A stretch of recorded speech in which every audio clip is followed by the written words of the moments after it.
Welcome to Eurotech briefing on Europe's transforming space sector, where decades-old aerospace giants are colliding with agile new space startups, a growing network of private companies, and public-private initiatives focused on commercial space activities supported by the European Space Agency, ESA.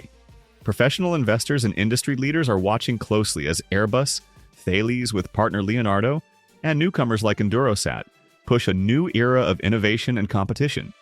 Today, we'll explore what makes these players special, how they compete and collaborate, and sketch some bold scenarios for how Europe could win the new space race. Let's launch.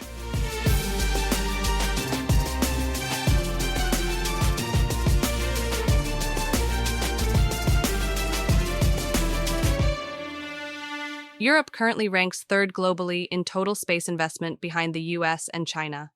But the growth curve is steep. 2024 marked a record year for European space ventures, with funding jumping dramatically year over year. The surge is powered by defense urgency, a maturing startup ecosystem, and a uniquely European model of government-industry partnership. Most of the capital clusters in France, Germany, and the UK, and a large share of funds comes from public or blended public-private sources, reflecting Europe's strategy of de-risking critical tech through policy and patient capital. This isn't just more money, it's a structural shift. Public co-investment lowers early-stage risk, pulls private capital off the sidelines, and anchors demand for sovereign capabilities. Navigation, Earth observation, secure communications. For investors, that means steadier pipelines for prime contractors and more shots on goal for venture-backed upstarts.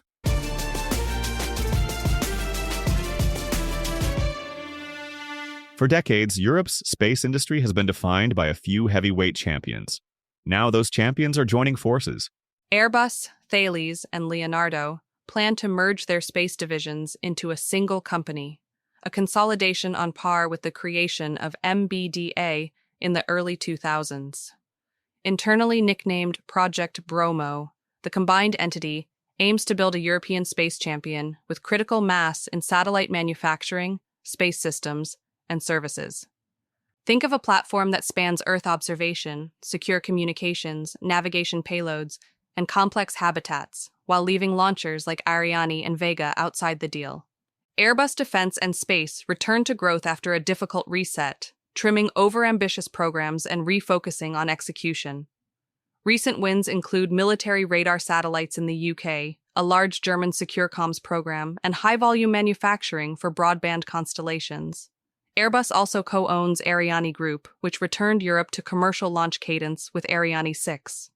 Thales EnduroSat, the joint venture between Thales and Leonardo, is synonymous with complex infrastructure, ISS modules, lunar gateway elements, and high-end telecom and navigation payloads.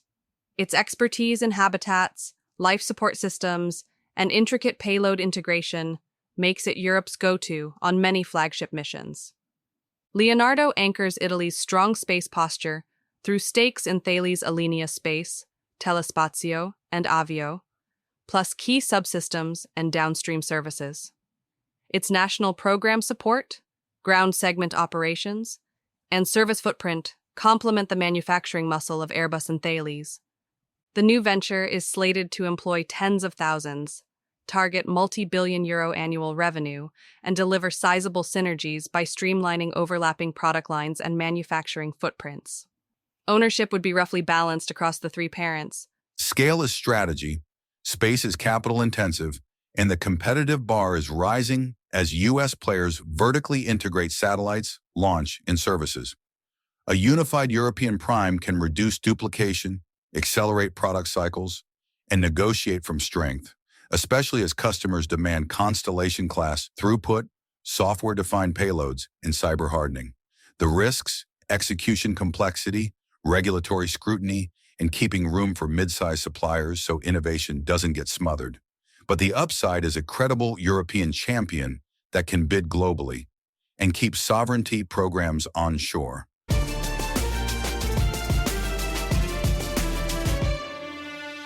While the titans consolidate at the top, Europe's builder class is scaling from below. EnduroSat, founded in Bulgaria, has emerged as a standout in modular small satellites. Its plug-and-play architecture lets teams assemble and test spacecraft far faster and at lower cost than traditional approaches. With hundreds of customers and thousands of modules already on orbit, EnduroSat has raised substantial capital to expand a new space center in Sofia, designed for rapid production of mid-sized satellites, aiming at constellation as a service for secure comms and Earth observation. EnduroSat's edge, speed, cost disruption, and flexibility.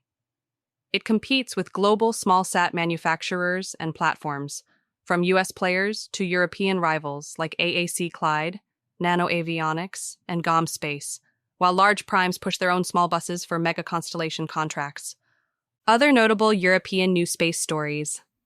The exploration company is developing a reusable orbital vehicle, a cargo capsule with ambitions toward human rating, unlocking independent orbital return capability for Europe.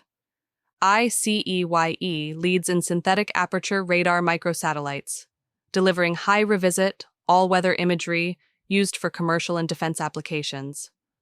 ISAR Aerospace and peers in Germany and Spain are racing to provide indigenous small-sat launchers, reducing dependency on rideshares and foreign rockets. Unseen Labs pioneered RF signal detection from space to track maritime activity, carving out a high-value data niche. Add in-orbit servicing, propulsion, and downstream analytics across dozens of startups, and you get a dense innovation lattice supported by European funds, ESA incubators, and national programs. These companies aren't just cheaper, they're changing the product cycle. Modular satellites, responsive launch, and analytics-first business models compress time to orbit and time to revenue. For strategics, they're acquisition targets or essential suppliers. For investors, Europe offers similar technical quality to the US, often at lower entry valuations, with public co-funding that reduces binary risk.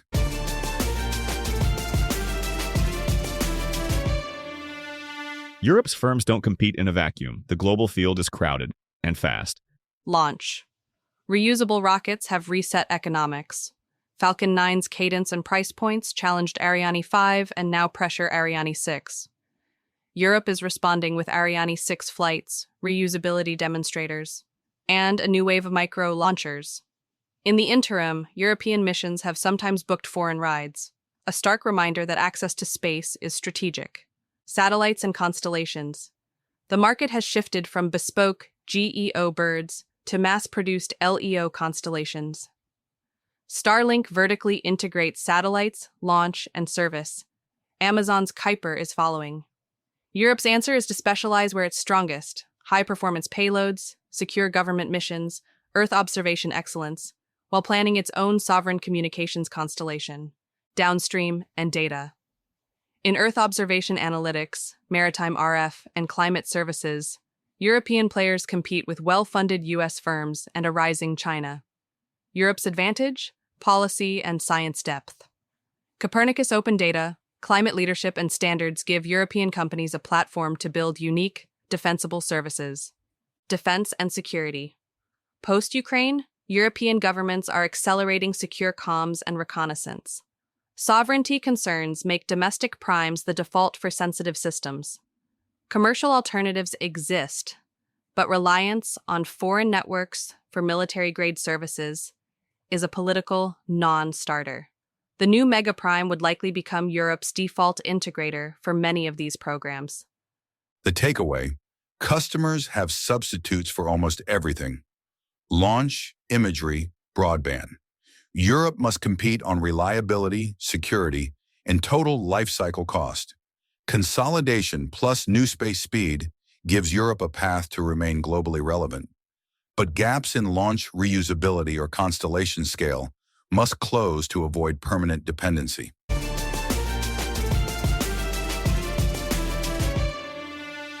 A defining European feature is how public programs and private enterprise interlock. Galileo provides independent navigation, driving steady contracts for primes and suppliers while advancing clocks, encryption, and signal tech. Copernicus sustains a fleet of Sentinel satellites and floods the market with high-quality open data that startups convert into products for agriculture, insurance, and climate risk. Artemis partnerships bring prestige and deep space expertise. Europe builds the Orion service module and gateway elements, fueling high-end systems know-how. IRIS² is the flagship new initiative, a sovereign, multi-orbit secure communications constellation designed to serve governments and bridge broadband gaps, with a European industry consortium as prime. It's both industrial policy and market creation. Hundreds of satellites, launches, ground systems, cybersecurity, and a commercial layer on top. ESA's R&D lines co-fund risky tech, propulsion, software-defined payloads, reusability, while national budgets channel work across borders, keeping the whole ecosystem warm. Public programs are Europe's flywheel. Guaranteed demand, technology push, and export credibility. They stabilize revenues for primes and create surface area for startups. For capital allocators, this means a clearer line of sight on cash flows and more opportunities to stack public grants with private rounds to extend runway.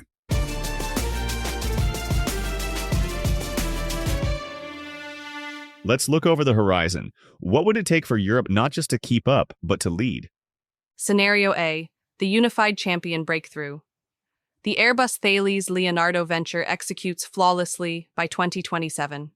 Manufacturing is rationalized, software-defined payloads ship quickly, and a European reusability program matures fast, cutting launch costs dramatically. In partnership with IRIS² and modular builders like EnduroSat, Europe deploys a secure broadband constellation at scale, wins export deals, and achieves practical autonomy. No dependency on foreign launch or critical comms. Scenario B, niche dominance and responsible space. Europe becomes the world leader in sustainable space operations and climate services.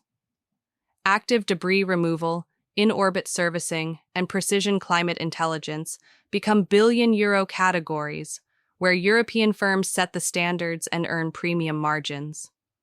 Downstream software built atop Copernicus data becomes indispensable to insurers, agritech, and governments.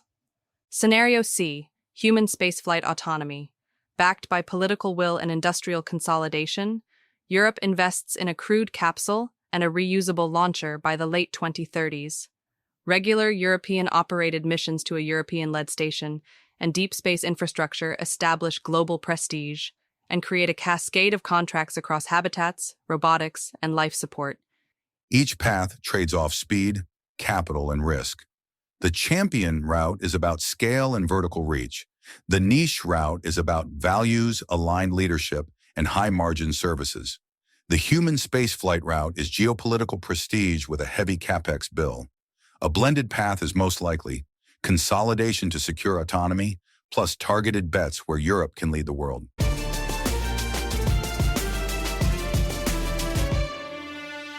No strategy is bulletproof. What could go wrong? Regulatory scrutiny could slow the mega-merger. National work-share politics can blunt efficiency gains. Reusability timelines may slip, leaving launch gaps. And macro shocks, supply chains, interest rates, or geopolitics can derail carefully balanced programs. For investors, this argues for a barbell approach. On one end, exposure to the consolidated prime and sovereign programs for durable cash flows. On the other, selective new space positions where modular architectures, data moats, or specialty services create asymmetric upside. Catalysts to watch. IRIS² contract milestones, Ariane 6 cadence and reusability demos, national defense satellite awards, and new space exits or strategic acquisitions.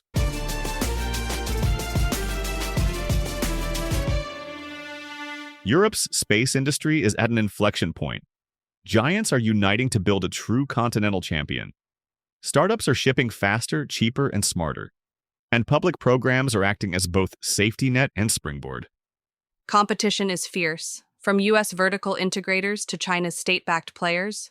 But Europe's blend of industrial consolidation, policy commitment, and entrepreneurial depth gives it multiple ways to win.